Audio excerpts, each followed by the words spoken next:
Hello everyone. तो चलिए आज के लेक्चर में हम डिफरेंशिएट जो कर रहे थे हम डिफरेंस टेबल, वो डिफरेंस टेबल आज के लेक्चर में हम स्टार्ट करेंगे क्योंकि ट्रिक हमने लास्ट लेक्चर में आपको दे दिए थे, राइट। तो आज के लेक्चर में हम कर पाएंगे इसको स्टार्ट। तो मेटल्स क्या है, आपके घर के चारों तरफ देखोगे, इधर उधर सब तरफ, जैसे मेन गेट आपका है वो मेटल का, दरवाजा में बहुत सारे चीज जो लगे हुए हैं, छिटकिनी वगैरह जिसको कहते हैं ना, वो सब मेटल के हैं। और भी न जाने कितने सारे चीज मेटल के आप यूज करते हो अपने आसपास में। सोना चांदी, जो घर में बर्तन हैं, यूटेंसिल्स हैं, जितने मेटल हैं वो सब कुछ मेटल है जो देख पा रहे हो घर में। और नॉन मेटल्स भी बहुत सारे आसपास में आपके होते हैं जो कि आपको पता नहीं चलता। ऑक्सीजन गैस है, नाइट्रोजन गैस है ना, वो क्या है, नॉन मेटल है। तो जितने भी अभी हमने बताए थे पीरियोडिक टेबल में, राइट साइड में, लेफ्ट साइड में और बीच में मेटलॉइड्स था, हमने सब कुछ आपको बताया, ठीक है। तो चलिए हम उसको एक एक करके वन बाय वन स्टार्ट करते हैं फिजिकल प्रॉपर्टीज को। तो फिजिकल प्रॉपर्टीज में सबसे पहला मैं लेना चाहूंगा दैट इज व्हाट, स्टेट। यानी कि आखिर ये तीन स्टेट होते हैं टोटल, मेनली जनरली हम जानते हैं कि तीन स्टेट हम डिस्कशन करते हैं, सॉलिड लिक्विड गैस। इसके अलावा भी बहुत सारे होते हैं लेकिन हम ये मेनली यही तीन सॉलिड लिक्विड गैस के बारे में यहाँ पे बात करने वाले हैं। तो मेटल्स की अगर बात करें तो ये जनरली जो पाए जाते हैं मेटल्स, ये सॉलिड नेचर के होते हैं, है ना, at room temperature, at room temperature.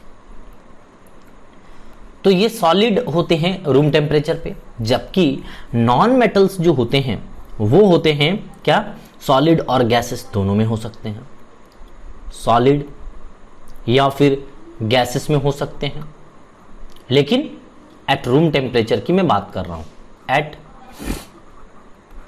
Room temperature की बात कर रहा हूं, ठीक है। लेकिन यहां पे कुछ एक्सेप्शन देखने को मिल जाता है। एक्सेप्शन का मतलब क्या होता है भैया? एक्सेप्शन का सिंपल सा मीनिंग है बेटा कि जैसे मान लीजिए कि जो डिफरेंट बिहेवियर शो करता हो, कहने का मतलब है कि जो ट्रेंड्स होता है कि 99% जनता जिस चीज को कर रही है उसके अपोजिट मान लीजिए, या फिर उससे हट के कुछ कर रहा है, तो आप समझ लीजिए कि वो एक्सेप्शन है। कहने का मतलब क्या है कि जैसे मान लीजिए कि यहां पे सारे के सारे मेटल किसमें हैं, सॉलिड में, और एक आध निकल जाएंगे क्या, मतलब दूसरे स्टेट में, तो आप उसको क्या बोलोगे, एक्सेप्शन। मान लीजिए कि 100 बंदे हैं, उसमें से वो नॉर्मल तरीके से जो भी उसको पाठ पढ़ाया जाता है या जो भी कहा जाता है उसको, वो सब कुछ सुनता है भली भांति, लेकिन एक पागल की तरह बिहेव करता है, तो बोलते नहीं है साला एक्सेप्शन ही हो क्या, है मतलब पागल ही हो क्या। तो पागल क्या हो गया, एक डिफरेंट बिहेवियर शो करने लग गया। जो नॉर्मल ह्यूमन का जो बिहेवियर होता है वो उससे डिफरेंट बिहेवियर शो करने लग गया, तो उसे एक्सेप्शन कहते हैं बेटा। तो एक्सेप्शनल केस, ये टर्मिनोलॉजी आपके लिए फर्स्ट टाइम था, तो आपने ये चीज सुना कि एक्सेप्शन का मीनिंग क्या होता है। तो एक्सेप्शन होता है यहाँ पे मर्क्यूरी। मर्क्यूरी जो है बेटा at room temperature, room temperature में ये लिक्विड की तरह रहता है, रूम टेम्परेचर में ये लिक्विड की तरह बिहेव करता है, ठीक है। तो हम यहाँ पे कहते हैं कि सॉलिड रहता है नॉर्मली, लेकिन एक्सेप्शन है Hg, मर्क्यूरी जो होता है वो रूम टेम्परेचर में कैसा बिहेव करता है, लिक्विड की तरह रहता है।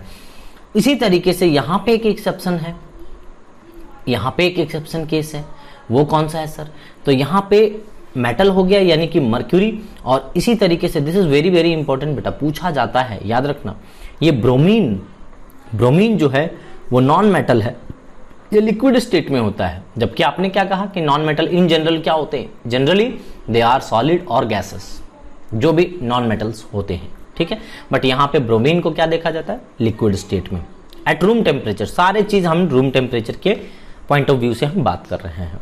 आइए हम सेकेंड प्रॉपर्टीज को जानने की कोशिश करते हैं। तो सेकेंड प्रॉपर्टीज जो अपना है वो लस्टर है,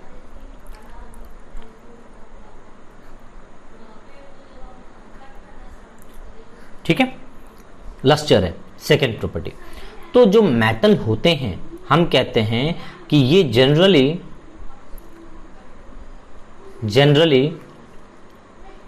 किसके नेचर के होते हैं, साइनी नेचर के, उसी को लस्टरस भी कहते हैं, है ना। तो जनरली ये क्या होते हैं, लस्टरस, लस्टरस, है ना। और you can say shiny nature का,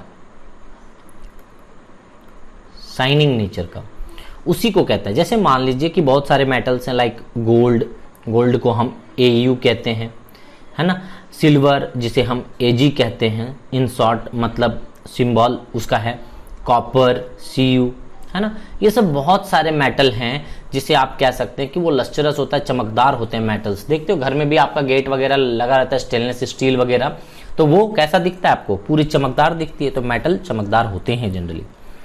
उसी तरीके से दूसरे केस में हम यहाँ पे अगर बात करें नॉन मेटल के साइड में, तो हम कहते हैं ये डू नॉट, तो मतलब जनरली, है ना, non metal generally do not have any lustre.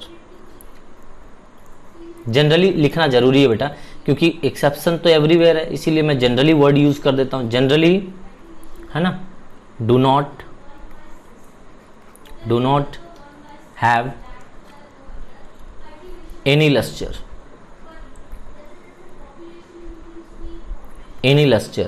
है ना। तो एग्जाम्पल जैसे ले लो आप, नॉन मेटल क्या होते हैं, सल्फर होता है ना, फास्फोरस होता है, नाइट्रोजन होता है, वो सब क्या है, ये सब मतलब नॉन मेटल के एग्जाम्पल हैं जो कि ऐसे नेचर के होते हैं। बट एक्सेप्शन है बेटा, यहां पे भी एक्सेप्शन क्या है, आयोडीन, ये होते हैं चमकदार। आप देखोगे आयोडीन नमक में होता है ना, आई से आयोडीन होता है, तो मैं उसको पूरा लिख देता हूं आयोडीन और इंडिकेटेड बाय आई, ठीक है, कैपिटल आई यहां लिख दिया। तो ये लस्टरस नेचर का होता है, चमकदार होते हैं आयोडीन, ठीक है, वो सॉल्ट में मौजूद होता है वो, ठीक है। तो इस तरीके से आपने अभी दो केस देखे और इस दो केस में आपको दो चीजें पता चल गया। यहाँ पे एक्सेप्शनल केसेस को ज्यादा हाईलाइट करके रखना है बेटा, आपको एक्सेप्शन याद रखना है, क्योंकि नॉर्मल चीजें तो हर लोगों को याद हो जाती है, बट यहाँ पे जो प्रॉब्लम आती है मेनली, वो प्रॉब्लम क्या आता है कि नॉर्मल ट्रेंड्स उसको याद रहते, एक्सेप्शन नहीं याद रहता। नेक्स्ट हम बात करते हैं क्या, melting point and boiling point की। Melting point and boiling point, हमने ऐसे 10 ट्रिक आपको दे दिए हैं, वो जरूरी नहीं है कि उसी ऑर्डर में हो, है ना। तो आप इस तरीके से आप भी लिख सकते हो melting point and boiling point. तो आप क्या बोलोगे कि यहाँ पे मेटल की जो जनरल बात करें, अगर हम जनरली मेटल के बारे में बोल देते हैं, ये मेटल है अपना और इधर नॉन मेटल्स हैं, ठीक है। तो यहां पे हम बात करते हैं कि generally high melting point and boiling point होती है, तो यहां पे हम लिख देते हैं हाई मेल्टिंग पॉइंट, है ना, high melting point and boiling point. उसके बाद अगर हम बात करें कि आयरन की, जैसे फॉर एग्जांपल हम बात कर लें, जो आयरन होता है लगभग 1535 डिग्री सेल्सियस इतना इसका टेम्परेचर होता है। बट उसी जगह पे एक्सेप्शंस भी हैं कि बहुत सारे मेटल ऐसे भी होते हैं जिसको तुरंत हीट करो तो तुरंत वो उसकी मेल्टिंग पॉइंट और बॉइलिंग पॉइंट बहुत कम होती है। जैसे सोडियम पोटेशियम, ये बहुत ज्यादा एक्सेप्शन केस में हर जगह मिलेंगे आपको, आगे चल करके हर जगह आपको देखने को मिलेगा। गैलियम जो होता है बेटा, just above the room temperature जाओगे ना 30-32 डिग्री सेल्सियस में, हाथ में ही ये क्या होता है, हीट मतलब मेल्ट कर जाता है। 32 डिग्री सेल्सियस में चले जाओ, है ना, 30 से अबव में थोड़ा सा चले जाओ, just above the room temperature में ये लोग क्या हो जाते हैं, ये मेल्ट करने लग जाते हैं। ये तो पूरी तरीके से एकदम सॉफ्ट होता है, ये पनीर की तरह, है ना। तो ये भी सॉफ्ट मेटल ही होते हैं, तो इनकी जो मेल्टिंग पॉइंट और बॉइलिंग पॉइंट होते हैं बहुत लो होती है, ठीक है। तो इस चीज को जरूर दिमाग में रखें, just above the room temperature हम कहते हैं, इसके just above the room temperature जाएंगे तो ये मेल्ट करना स्टार्ट कर जाते हैं। जनरली यहां पे लो होता है बेटा, generally low melting point and boiling point, ठीक है।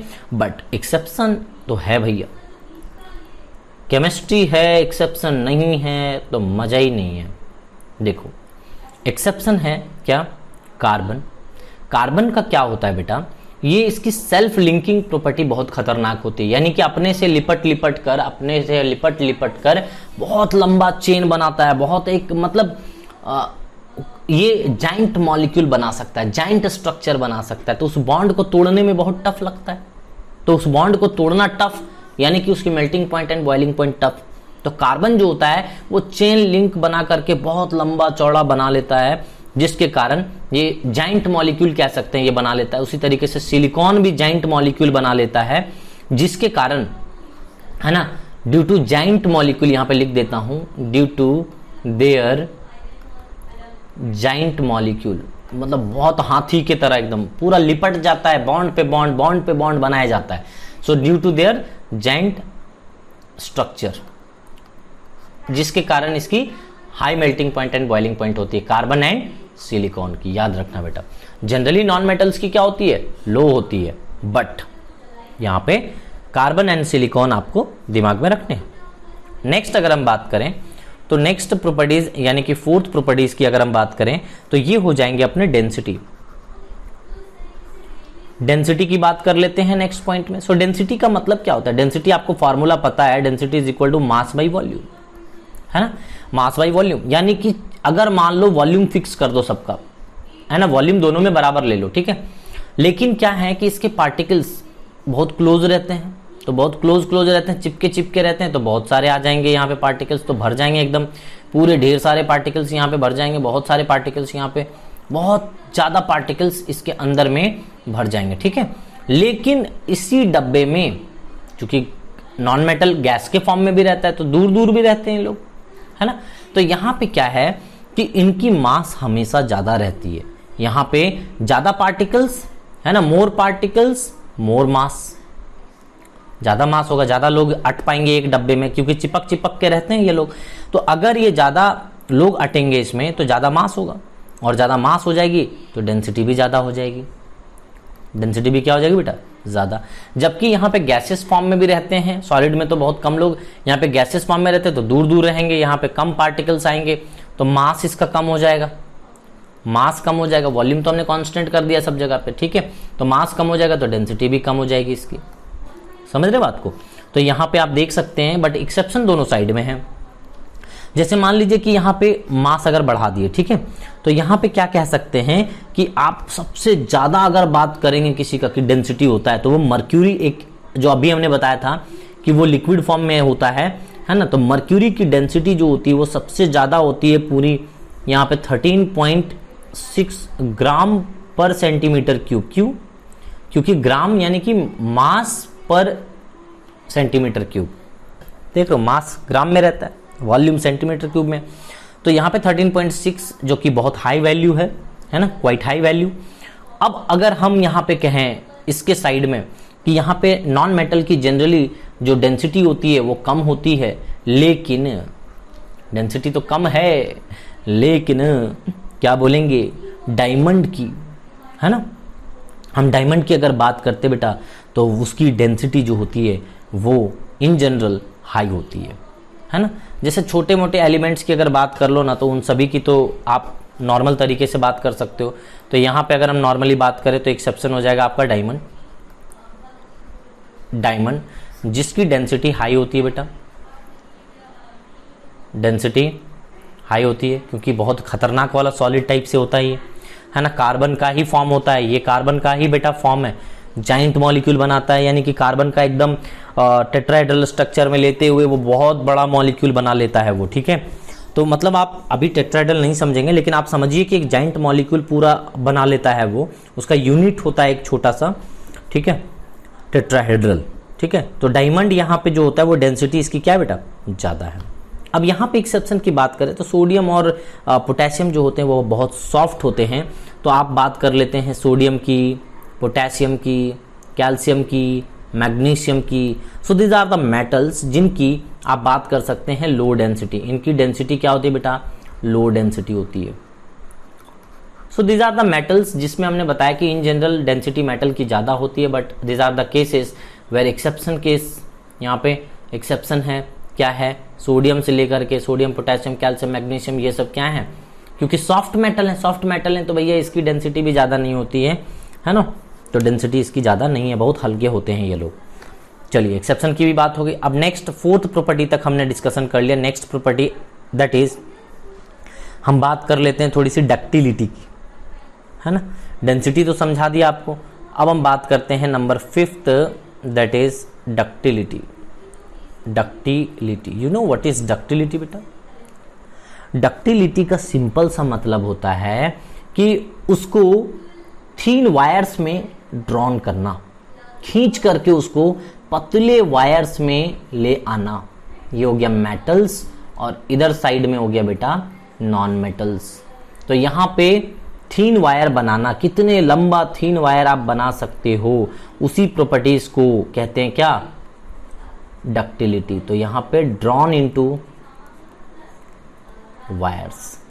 तो आपको बस इतने ही से अनुमान लग जाएगा बेटा कि जो गोल्ड होता है ना, अगर हम गोल्ड की बात करें एग्जाम्पल में, तो लगभग 2 किलोमीटर तक, अराउंड 2 किलोमीटर तक इसको खींच सकते हो अगर आप ले लेते हो 1 ग्राम गोल्ड। 1 ग्राम गोल्ड में ही सोचो बेटा, 1 ग्राम तो बहुत कम होता है, सो 1 ग्राम गोल्ड से ही आप 2 किलोमीटर लगभग लंबा वायर, पतला वायर बना सकते हो। सो सोच लो कि आप कितना ज्यादा इसकी डक्टिलिटी होती है। डक्टिलिटी का मतलब थीन वायर्स में उसको कन्वर्ट करना। ऐसे ये तो बहुत ज्यादा हो गया, सबसे ज्यादा हो गया, लेकिन कॉपर की भी हो सकती है, देखते हो वायर जो लगा रहता है, एल्यूमिनियम की भी हो सकती है, किसी का भी स्ट्रेचेबल पावर ज्यादा होता है, स्ट्रेच करके इसको आप वायर में ड्रॉन कर सकते हैं। तो ऐसे करके ढेर सारे जो इलेक्ट्रिकल पोल में आप देखते हो, ये सब वायर, कॉपर वायर देखते हो, ये सब कुछ आप जो वायर आप यहाँ पे देख पाते हैं, क्वाइलिंग जो होती है उसमें देखते हो कितनी सारी क्वाइलिंग वहां पे लपेटा जाता है वायर को। तो ये डक्टिलिटी उनकी ज्यादा होती है, इसीलिए वहां पे बहुत थीन लंबे वायर्स में आप कन्वर्ट कर सकते हैं। जबकि यहाँ पे नॉन मेटल जो होता है वो नॉन डक्टाइल नेचर का होता है। तो ये डक्टाइल नेचर का होता है, ये नॉन डक्टाइल नेचर बेटा, ये नॉन डक्टाइल नेचर का होता है। ठीक है, ये can not drawn into what, thin wires. इसको हम थीन वायर्स में कन्वर्ट नहीं कर सकते। जैसे सल्फर है मान लीजिए, फास्फोरस है, नाइट्रोजन है, ऑक्सीजन है, क्या आप इन्हें कर सकते हो थीन वायर्स में कन्वर्ट? नहीं। ये तो खैर फिर भी गैसेस हैं, इनको क्या करोगे? ये लो ना, सल्फर और फास्फोरस को करके बता दो, नहीं हो पाते। ठीक है, ये छोटे छोटे टुकड़े में, पीसेस में टूट जाते हैं। ठीक है, ये ब्रेक हो जाता है छोटे छोटे पीस में। तो इसीलिए हम कहते हैं कि यहाँ पे जैसे ही वायर बनाने की कोशिश की जाती है, खींचने की कोशिश की जाती है, सल्फर को आप खींचोगे तो स्मॉल पीसेस में वो ब्रेक हो जाएगा, बट यहाँ पे मेटल्स ब्रेक नहीं होते। एक लिमिटेड टाइम तक वो स्ट्रेच होता है पहले, और फिर जाकर के बहुत देर में मैलिबिलिटी, मतलब उसकी डक्टिलिटी की बात करें तो बहुत लेट में जाकर के टूटता है। चलिए हम छठे नंबर की बात करें। एक बहुत ही बेहतरीन प्रॉपर्टीज था ये डक्टाइल, है ना। डक्टाइल का मतलब है सिंपली ड्रॉन इनटू थीन वायर। मैं ड्रॉन इनटू थीन वायर लिख देता हूं बेटा, ज्यादा अच्छा होगा, थीन वायर्स, है ना, थीन वायर्स। अब हम और भी इससे भी एक और अच्छा तरीके से हम यहां पे देख सकते हैं एक और प्रॉपर्टीज के बारे में, दैट इज मैल्येबिलिटी। मैल्येबिलिटी, ठीक है।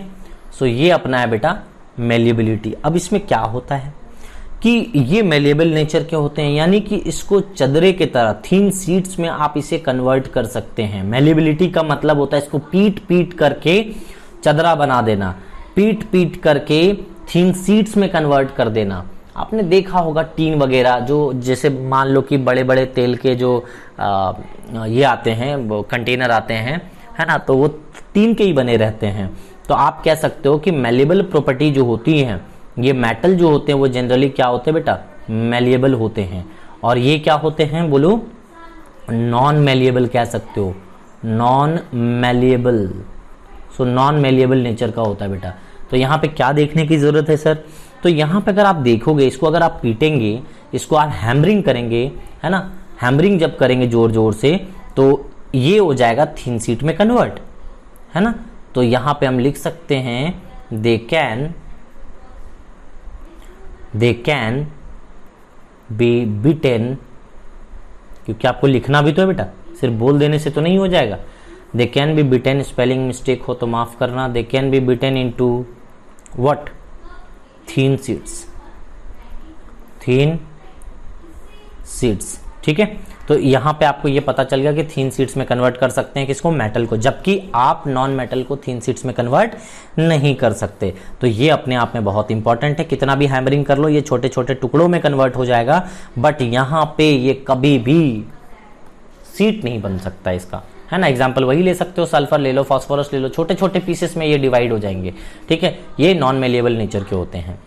नेक्स्ट प्रॉपर्टीज की बात करते हैं। अब तक हमने 6 प्रॉपर्टीज की बात कर ली है, टोटल अपने को 9 प्रॉपर्टी डिस्कशन करने हैं। तो चलिए नेक्स्ट प्रॉपर्टी की बात करते हैं, दैट इज 7th प्रॉपर्टी, और वो है बेटा कंडक्शन। कंडक्शन क्या होता है, सबसे पहले तो कंडक्शन बता दो सर, क्या मीनिंग है कंडक्शन का। सो कंडक्शन का सिंपल सा मीनिंग है बेटा, दो तरीके से कंडक्शन हो सकता है, और वो दो तरीका कौन कौन सा है, तो हीट का भी हो सकता है और इलेक्ट्रिसिटी का। कभी भी कंडक्शन की बात की जाती है तो दो तरीके से, कि हीट के पॉइंट ऑफ व्यू से की जाती है कि हीट का कंडक्टर है या नहीं, या फिर इलेक्ट्रिसिटी की कंडक्टर की बात करें, इलेक्ट्रिसिटी की। तो दो तरीके से कंडक्टर हम चेक करते बेटा, कि वो गुड कंडक्टर है कि बैड कंडक्टर है। तो मेटल अगर यहाँ पे रहता है तो आप गाड़ी वाला कंडक्टर मत समझ लेना, ठीक है ना।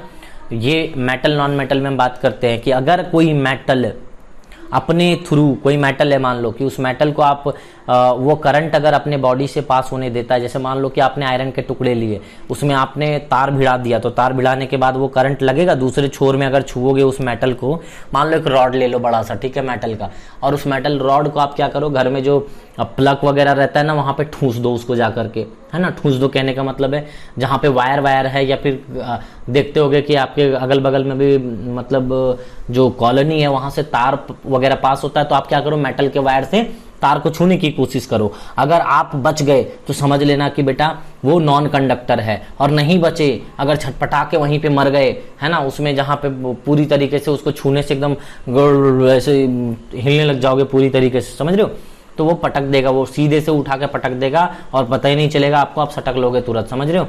तो ये चीज होती है बेटा। तो यहाँ पे ये क्या होता है, गुड कंडक्टर होता है बेटा। ये दोनों के, हीट का भी और इलेक्ट्रिसिटी का भी, ये गुड कंडक्टर होता है। मतलब ये दोनों को अलाउ कर देता है कि भैया जाओ मेरे थ्रू पास हो जाओ। तभी तो आप जैसे ही उस मेटल से बने हुए सब्सटेंस से, जो रॉड से आप अगर छूते हो किसी वायर को, तो आपको करंट मारेगा बेटा। कभी भी ये ट्राई मत करना, मैंने जस्ट आपको कहा है, इसीलिए ट्राई ऐसा मत करना बेटा। ट्राई करोगे तो शक्तिमान भी नहीं बचा पाएंगे आपको, ठीक है। तो आप इस चीज को समझना भली भांति, है ना। मैं भी नहीं बचा पाऊंगा आपको, शक्तिमान कहाँ से बचा पाएगा जब मैं ही नहीं बचा पाऊंगा आपको, तो ठीक है। तो यहाँ पे नेक्स्ट देखिए, यहाँ पे क्या है कि ये गुड कंडक्टर हो गया। अब यहाँ पे हम बात कर लेते हैं थोड़ी सी, क्या कि ये बैड कंडक्टर होता है। इन जनरल बात करें तो बैड कंडक्टर होते हैं इन जनरल, जनरली यहाँ पे मुझे वर्ड यूज करना चाहिए, जनरली, है ना, बैड कंडक्टर, बैड कंडक्टर, ठीक है। बट एक्सेप्शन है, क्या एक्सेप्शन है, इन जनरल आप घर में यूज करते हो बेटा वो चीज। एक्सेप्शन यानी कि पेंसिल, आपने क्लास 6, 7, 8 में पेंसिल से भी बहुत लोग लिखते हैं। तो यहाँ पे ग्रेफाइट जो होता है ना बेटा, जो पेंसिल के अंदर में ब्लैक कलर का एक लीड होता है ना, दैट इज ग्रेफाइट। आप क्या करना, पूरी पेंसिल को, उस लीड को निकाल लेना, यानी कि पेंसिल के ऊपर वाले जो वुड मटेरियल है ना, वुड मटेरियल, उसको आप खत्म करो, और जो बीचों बीच में एक ब्लैक कलर का आपको मिलेगा, एक उसको ग्रेफाइट कहते हैं, ठीक है। उस ग्रेफाइट को निकालो और उसमें क्या करो, घर में जो प्लग लगाने का जो जगह होता है उसमें डाल के देखो, आपको ना बहुत ही मस्त वाला एहसास होगा, एकदम करंट मारेगा, एकदम धड़ धड़ ऐसे करोगे, ठीक है। तो आपको बहुत मजा आएगा, ठीक है। आप करके देखना, बिल्कुल भूल के भी मत करना बेटा, मैं कभी सजेस्ट नहीं कर रहा हूँ ये सब, ठीक है। तो इसीलिए आप कहते हो कि ये जो ग्रेफाइट होता है वो गुड कंडक्टर होता है। जब आप इसको लगाओगे वहां पे तो बहुत भयंकर वाला करंट मारने वाला है, ठीक है। ऐसा करंट मारेगा कि सीधे आप छटपटाने लग जाओगे, है ना। तो इसीलिए कभी भी आप ये अप्लाई मत कर देना बेटा जाके घर में, ठीक है। तो ये जनरली बैड कंडक्टर होते हैं, बैड कंडक्टर, है ना, दिस इज बैड कंडक्टर। सिर्फ ग्रेफाइट ही है जो एक्सेप्शनल केस है यहाँ पे, जिसमें इलेक्ट्रिसिटी को पास करने का इजाजत देता है, और ये हीट और इलेक्ट्रिसिटी दोनों के ही गुड कंडक्टर होते हैं मेटल। नेक्स्ट बात करते हैं properties, that is 8th properties hardness की। हार्डनेस, तो इन जनरल देखा जाता है कि हार्डनेस की जब भी हम बात करते हैं तो मेटल जो होते हैं वो हार्ड नेचर के होते हैं। जनरली मेटल जो होते हैं बेटा वो हार्ड नेचर के होते हैं, बट लाइक सोडियम, पोटेशियम, जैसा कि मैंने बता दिया है, ये एक्सेप्शन आप मान सकते हो, है ना, कि बहुत सॉफ्ट होते हैं, सॉफ्ट नेचर के होते हैं, सोडियम, पोटेशियम वगैरह, है ना। तो ये सब मेटल से आप थोड़ा सा कह सकते हो कि इसको चाकू से भी काट सकते हैं। ये तो पनीर की तरह होता है बेटा, आप उसको चाकू से भी काट सकते हो, ये इतने सॉफ्ट होते हैं। इसी तरीके से अगर हम बात करें तो ये यहाँ पे नॉन मेटल की बात करें तो जनरली ये सॉफ्ट होते हैं, इनकी हम जनरली, है ना, जनरली सॉफ्ट नेचर के होते बेटा, जनरली सॉफ्ट। बट यहाँ पे तो जानते ही हो आप, एलोट्रॉपिक फॉर्म ऑफ कार्बन जो होता है बेटा, डायमंड, डायमंड वो क्या होता है, hardest in nature, hardest in nature, सबसे खतरनाक, डायमंड, ये एक्सेप्शन है इसका, ठीक है। सो यहां पे हमने 8 तरीके के 8 टाइप्स देख लिए। लास्ट एक और डिफरेंशिएट हम कर लेते हैं difference table, that is sonority. Sonority, तो सोनोरिटी कहने का मतलब है बेटा जिसको आप 2-3 थप्पड़ मार दो तो मतलब चिल्लाने लग जाए, है ना, आवाज करने लग जाए, तो उसे सोनोरिटी कहते हैं। अरे भैया सोनोरिटी का सिंपल सा मतलब है कि साउंड करे। कैसा करे? साउंड करे। तो क्या सर आदमी को 2 थप्पड़ मार देंगे तो रोने लग जाएगा तो क्या वो सोनोरिटी होगा, मेटल हो जाएगा सर? नहीं बेटा, हम यहाँ पे बात कर रहे हैं मेटल की, मेटल की बात कर रहे हैं। यानी कि आप कोई भी मेटल में आप एक बार हैमरिंग करो, ठीक है, एक पत्थर मार दो या हैमरिंग करो तो आप देखना टन से रिंगिंग आवाज आएगा, रिंगिंग आवाज कहते हैं उसको, ठीक है। तो कोई भी आवाज में मतलब मेटल में अगर आप कुछ पत्थर या फिर हैमरिंग करते हैं तो वहां पे रिंगिंग साउंड आता है, रिंगिंग। कैसा साउंड आता है बेटा? रिंगिंग साउंड आता है बेटा। और जबकि नॉन मेटल में बात करें तो सोनोरिटी की यहाँ पे उतनी ज्यादा बात नहीं करते हैं हम, तो ये नॉन सोनोरस हम कहते हैं, या फिर नॉट सोनोरस कह सकते हो आप, है ना, सोनोरस। तो ये नॉट सोनोरस होता है बेटा, सोनोरस, ठीक है। और ये रिंगिंग क्या होता है? मेटल जो जनरली होते हैं वो क्या होते हैं? सोनोरस होते हैं। यानी कि इसको पीटने के बाद ये साउंड, रिंगिंग साउंड निकालता है, जबकि इसको पीटने के बाद ये रिंगिंग साउंड नहीं निकालता। तो ये फिजिकल प्रॉपर्टीज के बारे में हमने कंप्लीट देख लिया बेटा।